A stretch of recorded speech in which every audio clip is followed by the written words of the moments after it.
confirmed Pyongyang summit, the third between the leaders of the two Koreas this year alone. They'll meet for 3 days and 2 nights from September 18th. It all gets underway in 11 days' time. North Korea also seems to have made some concessions on a key factor, denuclearization. Our Shin Se-min starts us off. President Moon Jae-in says the progress made by his special envoys on their one-day trip to Pyongyang went beyond his expectations.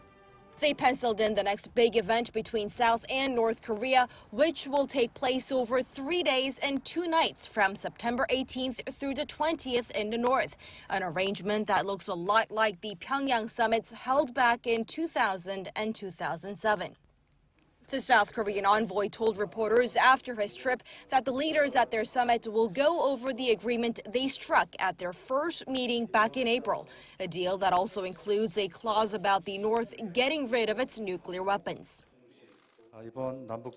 The two Koreas agreed to review the implementation of the Panmunjom Declaration and discuss their future direction. Also, they will draw up practical ways to establish lasting peace and to ensure joint prosperity, especially through the denuclearization of the Korean Peninsula. President Moon also said that he hopes that the renewed dialogue between the two Koreas will also help with denuclearization talks between the North and the U.S., which are now stalled. At the summit in 2 weeks, the leaders of the Koreas will also be exchanging views about ways to further reduce military tensions and build mutual trust. Then there's the Inter-Korean Liaison Office that had been put on hold because of a lack of progress. The two sides have agreed to open it before the summit this month. But a disappointing revelation too. The South Korean envoy said it's unlikely that North Korean leader Kim will make his international debut at the UN General Assembly in New York, which would have opened the door to a possible three-way summit with Presidents Moon and Trump.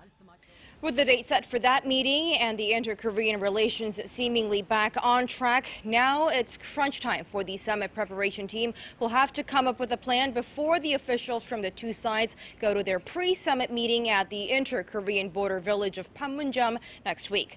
Shin Se-min, Arirang News.